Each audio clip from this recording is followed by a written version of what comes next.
You are Mike Donovan, a man out of time, a veteran who once lived by the rhythm of orders, deployments, and battle drills, but who now spends his days on an old ranch in the middle of nowhere. Here silence is a companion. You wake with the sun, not an implant. You drink coffee that's sometimes too bitter, sometimes too cold, but always yours. You fix fences by hand, mend your own boots, and listen to the wind as it rattles the barn doors.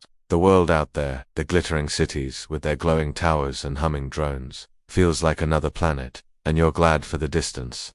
Every week, like clockwork, your daughter Sarah sends a message. Long, thoughtful emails, typed on some dusty laptop she refuses to throw away. She writes about her life in Washington, about the classes she's taking, about the absurd new gadgets the city adores, and you write back, hunting and fishing stories, survival tips, the sort of things a father thinks might matter someday. But tonight, the inbox is empty. You refresh once, twice, 10 times. Nothing. The screen simply blinks, waiting. You tell yourself the network's slow, that maybe the new update everyone in the cities is raving about has clogged the system. But a knot forms in your stomach, the kind you used to feel before an ambush. You switch off the old monitor and walk out onto the porch. The plains stretch forever, silent, stars.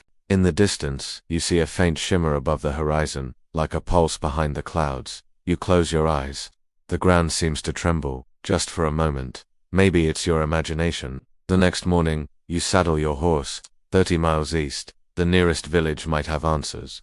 The ride is long, dry, and quiet, but you've never minded silence. It's the sameness of it all that nags at you now.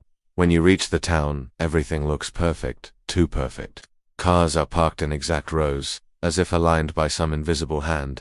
Pedestrians cross at the same time, glancing down at glowing bracelets wrapped around their wrists, pulsenet trackers. You remember hearing about them before you left. They flash in unison, and the people smile without looking up. You nod at a passerby. He doesn't nod back. He doesn't even notice you. You ask about Sarah. They blink, tilt their heads slightly, and say the same line. Mike, you don't have a daughter. The words land heavy, rehearsed as if spoken from a script. Your instincts scream.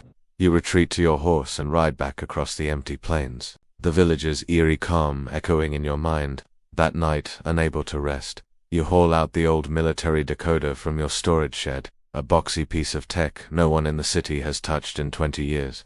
You wire it into your ancient radio, the way you did overseas in darker times. Static fills the cabin, a hiss like endless sandstorms. Then the pulse again.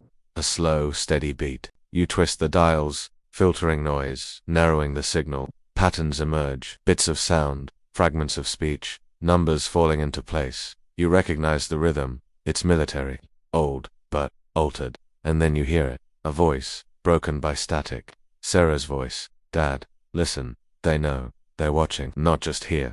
From above. The update. The transmission cuts. The screen goes black. You sit frozen in the dim glow of the oil lamp, heart pounding. The AI, the system, the one everyone trusts. You told Sarah to be careful with it. You told her to stay off the grid, but she never listened. Now she's gone. You stare into the silence. Out the window, the horizon pulses again, faint, deliberate, as though the whole sky itself is breathing. And for the first time in years, you feel the pull of the battlefield return. If Sarah is trapped in that world, then you'll have to walk back into it, back into the signal.